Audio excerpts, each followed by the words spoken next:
Hey everyone, today I'm going to be making this video about the top guns you should invest in. This is my list here, and then we got some honorable mentions. I'll get into that in a second, but I just want to say right off the bat that these are guns that you can buy, and if you were to buy them and get stuck with them, they're still guns that are useful, they're still guns you can shoot, and they're still guns that, will always hold their value. But yeah, if you get stuck with these, they're a safe bet. I'm not going to be going over any guns that are like specialty weapons, such as like super old guns that if you shot it they might break. Um, like I can't really give you an example, but like our old school revolvers that you don't want to shoot. Um, Kind of that sort of stuff. A little bit more modern. Some are a little bit on the older side, but like I said, usable guns that you can still enjoy shooting and still make your money back on. Not all these have to be safe queens. But let's get it started. So Russian AK variants. Like I said in the investing in the gun hobby video, and Russian AK variants, right? Segas, Tulas, Arsenals. Those are all going for a couple $1,000s, right? It's up or down, but they're most of them are all expensive. They're not bringing those back anymore, so definitely get those. Those will always go up in value. The AK guys who are purists and want true Russian manufacturing will buy those. Just go on Gunbroker and look up items that have sold after you search up any like manufacturer of Russian AK variants. Specifically, the 7.62 by 39s and the 5.45s.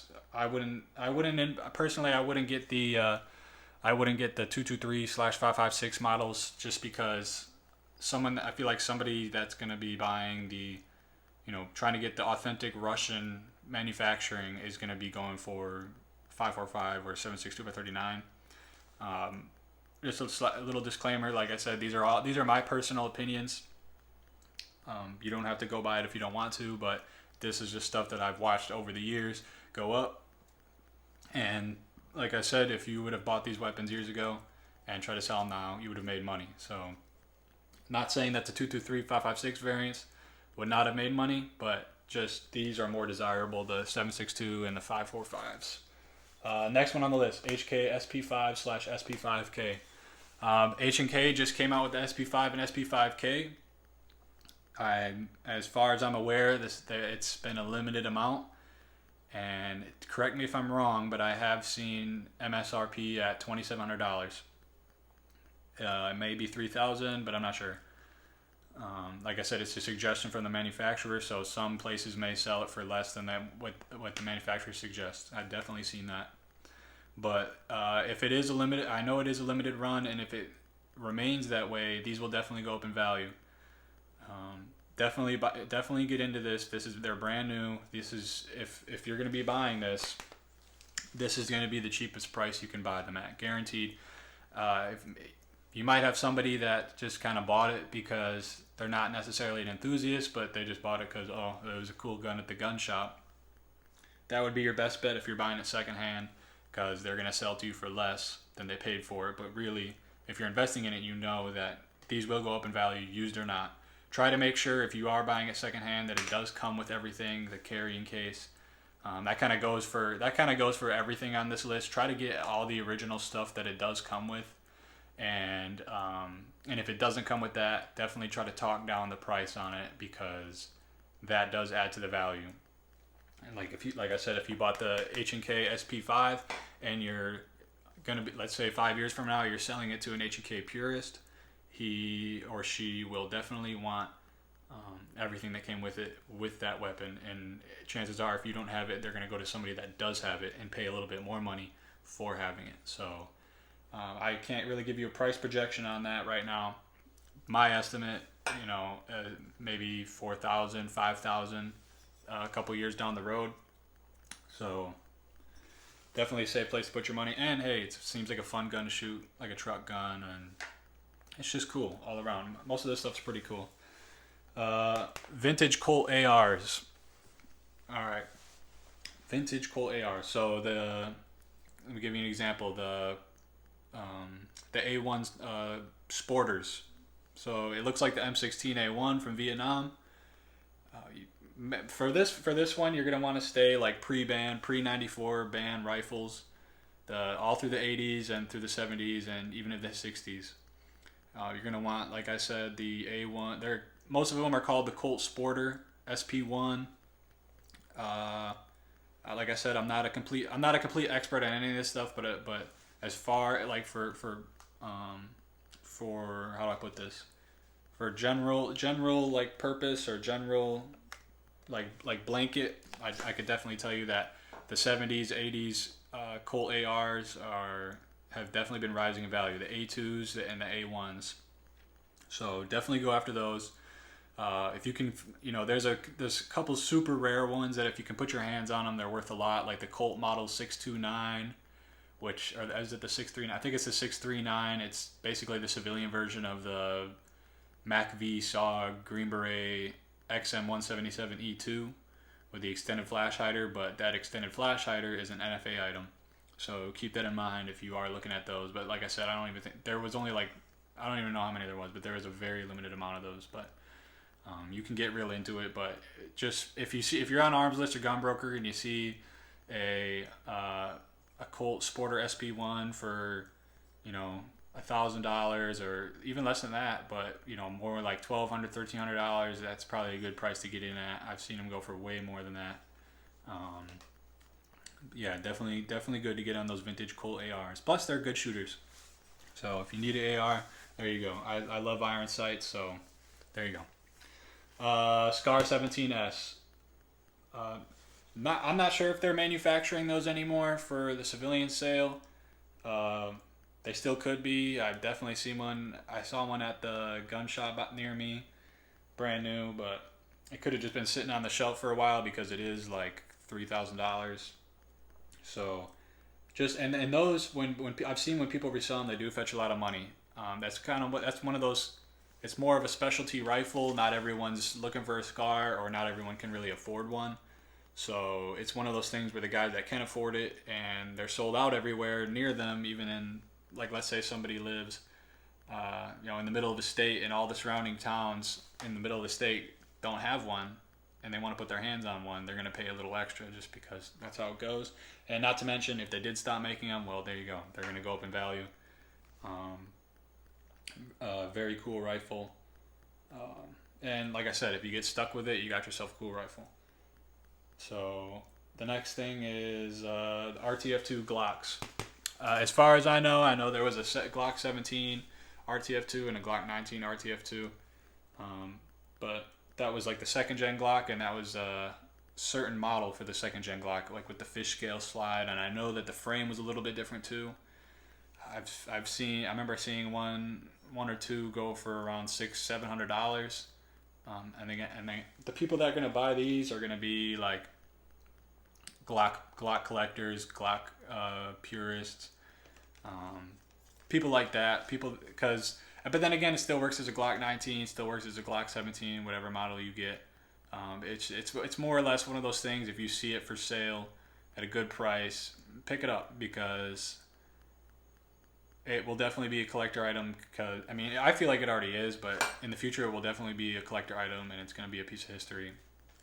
And they'll just get harder and harder to get, because you got people that buy guns and they just stick them in the safe. They don't really know what they got, and then you never see it again, and they sit there. So less will be on the market, and the price goes up. So another one, government issue 1911s.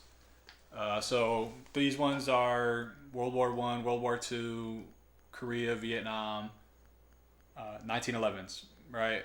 The older, the more expensive. I've seen them go $2,000, $3,000, $4,000. If you can get in around the $1,500 to $2,000 mark, that's great to get in on. Definitely always going up in value. 1911, great gun. Got a couple of these frames that I'm going to be building off of, because, like I said, great platform, great gun. If you get stuck with it, definitely still useful. Shooting it, as long as the barrel's not shot out and whatnot, I guess you could shoot it. I guess you could use it. But, if the barrel's looking rough and pitted, yeah, I try to maintain that. But these government issue 1911s, another reason why they're good investments is because they're pieces of history, right? World War One, World War Two. These are huge events that the world participated in, and it's more than just a weapon at that point. It's an icon. It represents something, and it's just like I said, it's a great investment. They're always going to be going up. There's still a lot of 1911 guys out here, and like I said, great investment. Beautiful, amazing piece of history. Um, Next one is going to be like the 80s gangster weapons. So Tech 9s, Mac 10s, Mac 11s, the Uzis. If you can get into these for around five, well, I mean, I don't even know about five anymore, but $600, $700, $800. $800 is definitely pushing it. Definitely pushing it. But the Tech 9s, I remember I picked one up for about $500 not too long ago. Like, well, I don't know. This was like 2 years ago, actually. So, yeah, 2 years ago, I picked one up for like $500. Now I see them going for like 700. I think that's the cheapest I've seen on those.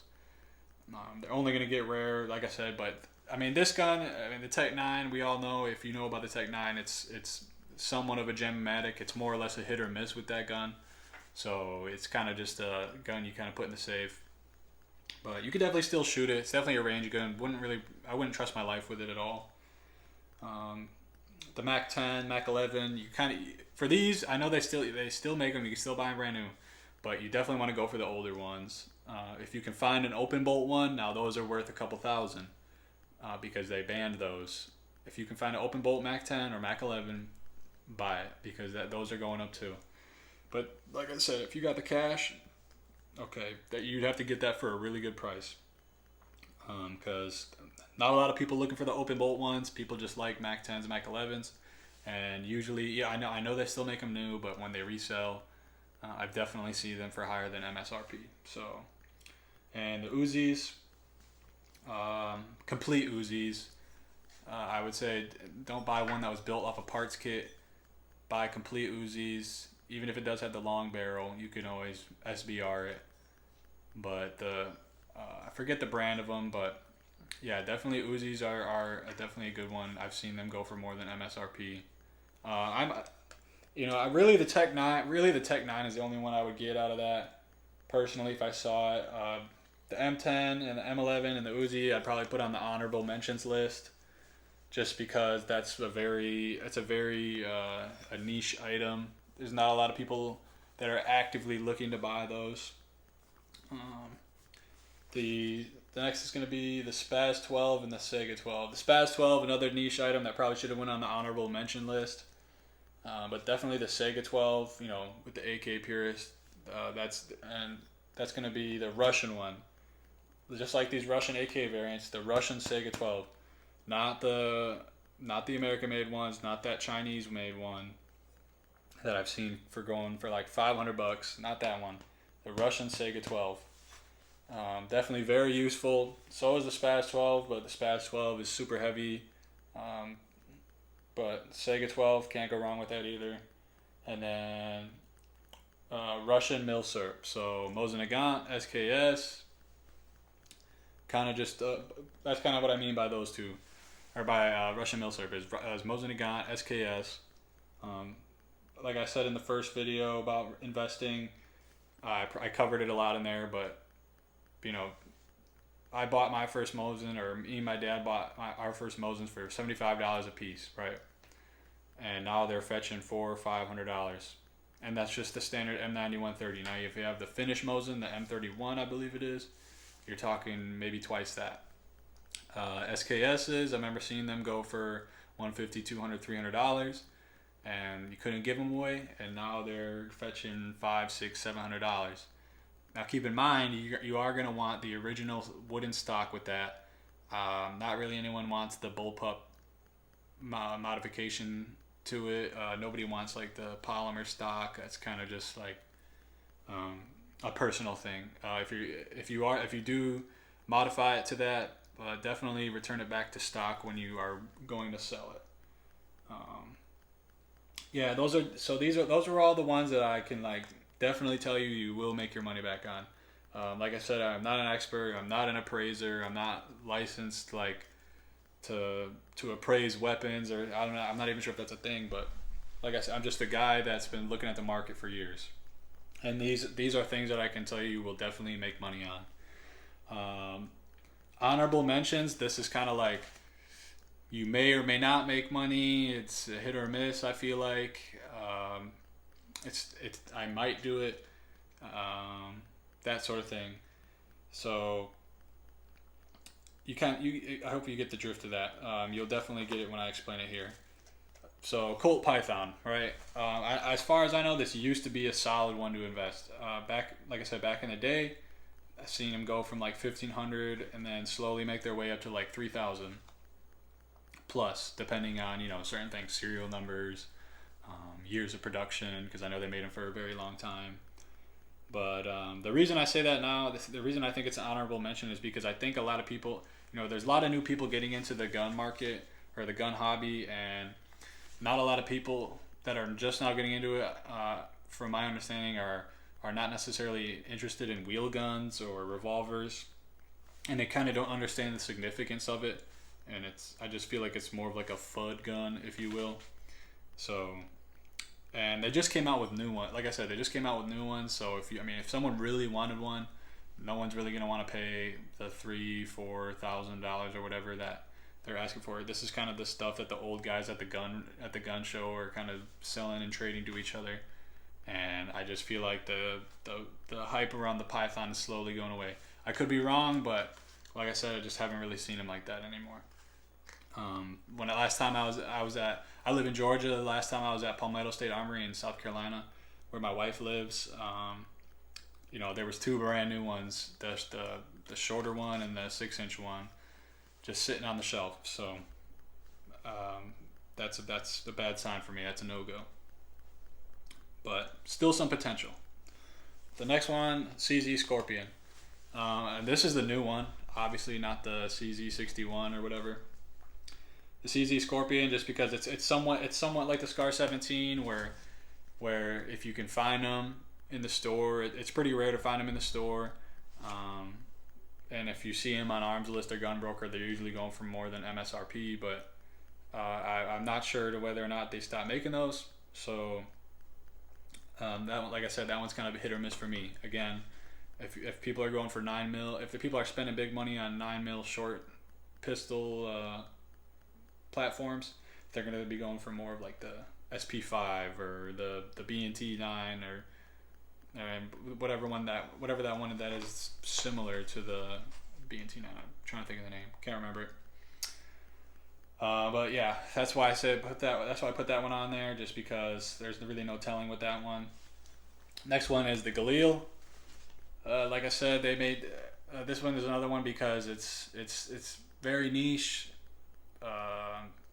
Getting the 5.56 one, I mean, I would never buy the 5.56 Galil unless it was like the actual like old school one from like the 70s or the 80s, because mainly just for the historical value. I wouldn't buy it as an actual shooter to actually go train on and practice with, because if I'm going 5.56, I'm gonna go AR. So and that's why I didn't mention the Scar 16S on here as well, with the Scar 17, because like I said, 5.56, you might as well just go to AR. But personal preference, like I said, this is just my opinions, but I'd stick with the 7.62 by 39, and I try to get the older you can get, the better, I feel like. So I definitely stick with the older ones. But as far as like the Aces, the new ones, hit or miss really. I'm not sure about the production, not sure how long they will be in production or if they still even are. But hit or miss in my book. Glock, any Glock, when the whole ammo crisis thing happened last year, all Glocks were sold out on back order. You couldn't touch them, and you started to see 19Xs going for like $900. Gen 5 19s, $900, $1,000. That shit was just bonkers. So, but like I said, and then once they hit a restock, it's a hit or miss. So that's why it's kind of in the honorable mentions column, because there's not a guarantee that you will.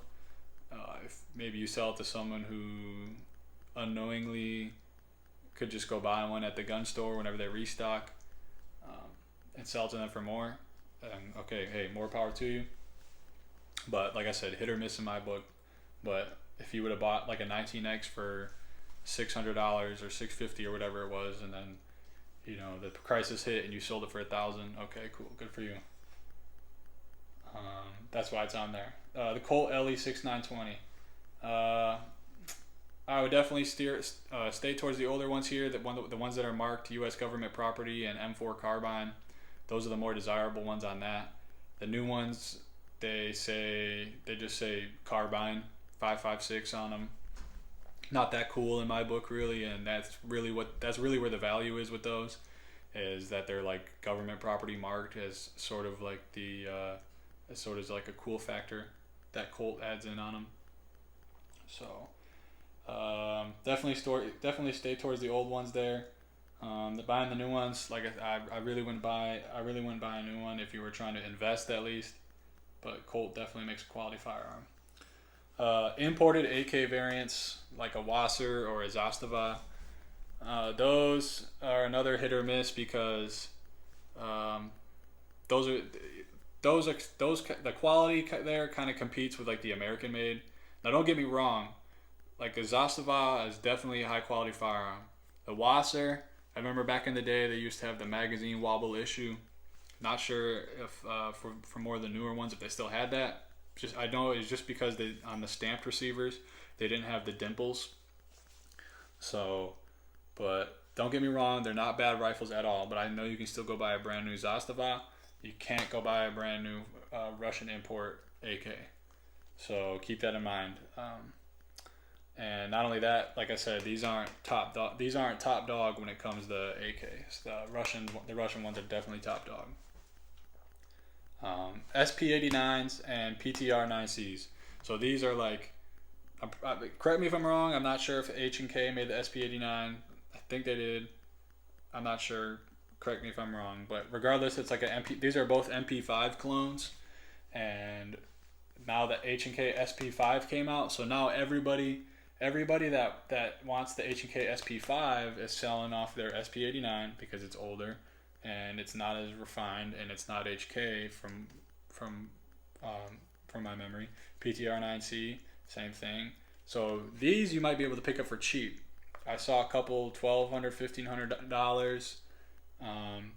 That area.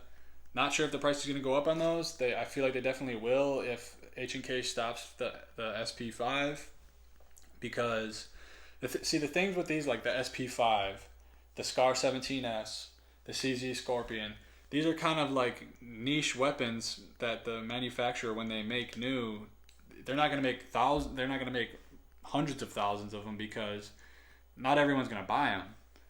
The H&K SP5 production numbers, I know it was like under 10,000, if I'm not mistaken, or something along the lines of that, because not everybody wants that. It's only like purists that want it. So H&K may not make a whole bunch of those, right? FN definitely didn't make a whole lot of Scar 17Ss. CZ, I know they did make a lot of CZ Scorpions, but again, they have to compete with a lot of people. So they're not going to make too many of those, and that's where the value comes into play. The SP89, PTR9C, like I said, if you are looking to get in on a MP5 clone, definitely the cheaper way to do it, especially now because a lot of guys are selling theirs off.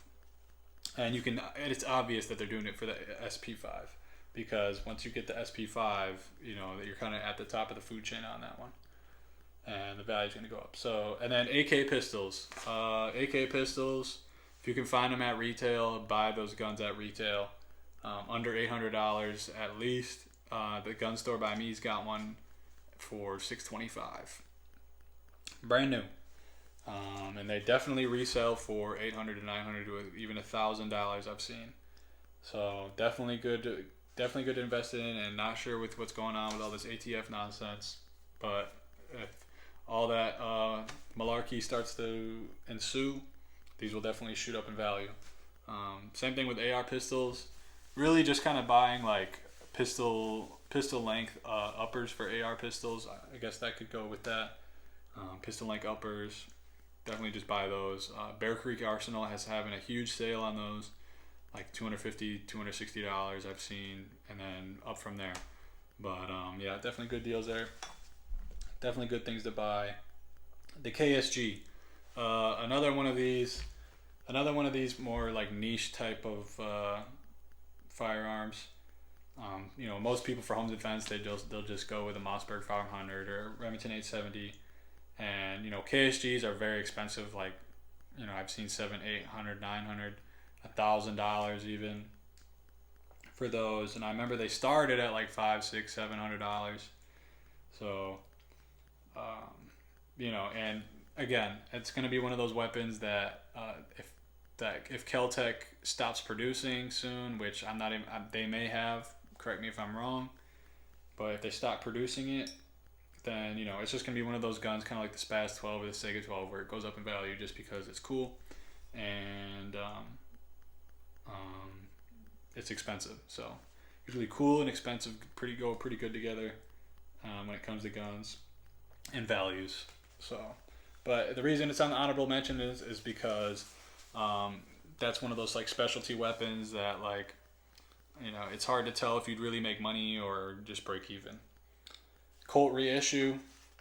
The reason I say Colt reissue is because this is kind of like getting in on the vintage Colt rifles when they were brand new. Okay, this is like your second chance to get in on them, but it still remains to be seen because I'm not sure if Colt's going to keep reissuing stuff or not. But so by this I mean I'm not sure if they reissued the Vietnam M16, but they did reissue the GAU-5 and the XM177E2, which were originally only like a couple thousand produced for the Vietnam War. Excuse me, and they were produced for like 3 years. So definitely and they're going for like $2,700. And if they're going for $2,700 now, chances are it's only going to get crazier, right? Because if they replicated the XM177E2, which they only made like it's serialized. If you look at Colt records, it was like 9,900 of them, and then if they like replicate that, then yeah, 9,900 rifles definitely going to go crazy, especially because they're made by Colt too. Brownells. Was it Brownells that made it, or was it Brownells that sold it? But I know Troy made one, and I think Brownells made one, but Colt was the only one with like the exact dimensions, the exact roll marks, and it was spot on because Colt made it the first time, so Colt made it the second time, and they made it right both times. The Troy one, I think the handguards were off or something like that when it came to authenticity, and that's why I've just kind of said Colt the whole time when I'm talking about ARs, because if you stick with Colt, you really can't go wrong. They always hold their value, and yeah, like I said, just stick with Colt when it comes to ARs and vintage ARs. You really can't go wrong. Bushmaster maybe, but definitely stick to Colt. And then the last one I got is the PS90 and the 5.7. That's another hit or miss because they're super expensive to shoot, so not a lot of people are really into that. I like to go to the range and not really think about like how much I'm spending when I'm just trying to sight something in or practice my skills. I don't want to remind myself that I spent $500 on a couple magazines of ammo when it comes to that FN stuff. So. But as far as collectors, I'm not sure if you can buy. I'm not sure if you can still buy the 5.7 pistol. I'm not sure if you can still buy the PS90. Like I said, those are things like the Scar 17 or the KSG and the Galil, where it's only gonna be a few people that actually want to go and buy that. And if they can, it's gonna be. Or if they want to, it's going to be even less that can actually afford it. So, and one more I forgot to add on to the ones that you definitely should invest in is the AUGs, the AUG A3. If you can buy that, if you can find it at MSRP, buy that gun. MSRP I saw at Palmetto State Armory was $1,700. They had two of them. They had the black one and the green one. They were $1,700 a piece, and I was watching them sell on Gunbroker for like $2,500. And man, I wish I had the money for that, because I definitely would have made a little bit more money. But that's kind of the going price on those, $2,500 on those AUGs. But yeah, definitely invest in those, because even if you like, I would never pay like the highest price for something, because personally, I mean, I like to think of myself as like a seller, not a buyer. And I know it kind of sounds greedy when you're like, oh well, I'm not gonna put money into someone's pocket, but it's not really about that. It's really just thinking like, it's really just trying to be smart with your money, and trying to just get the best deal you can, and then when you're ready to get rid of it, you have someone else pay that buyer's price. You know what I'm saying? So, and the whole point of it is to enjoy your hobby and not make your hobby like a money pit, right? So if, let's say you wanted to like amass your collection, you're not going out and buying 20 different guns that are going to lose value. Let's say you bought yourself, let's say everything on this list, you bought a AK. So now, hey, you have an AK and you can play around with your AK, and you have ones that's going to gain in value. You want yourself a pistol caliber, whether you make it an SBR or whether you keep it as a pistol. You have, your SP5. That's always going to go up in value, and it's a cool gun. Your vintage Colt AR, hey, you got yourself an AR. This is all stuff where you can diversify your collection, still use it, and still be kind of up to date with most things. You're not going to be shooting, grandpa's hunting rifle that's worth a lot of money, and in the middle of trying to defend your home or trying to defend your life, liberty, pursuit of happiness.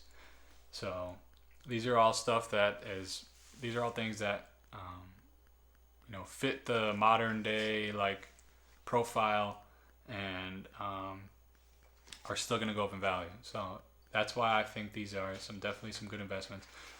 You should definitely be looking out for them. And like I said, just keep an eye on the market. I'm sure there's a lot of things I've missed, right? This is stuff that I saw. If you know what you should be buying, then definitely buy it. But machine guns, man, I can make a whole video about that too, but I'm not going to. This one's already pretty long. But like I said, I hope you guys gain something from this. I hope you take my advice. I hope you start buying this stuff. I hope you guys are able to expand your collection. I hope you enjoy what you do. And I hope you like this video. So leave a like, leave a comment, and subscribe if you did. And I'll try to make more stuff like this. I'm going to go into gun parts. I'm also going to go into expensive ammos, or ammos I should say, that are going up in value. So yeah, thank you for watching if you've made it this far, and I'll see you next time.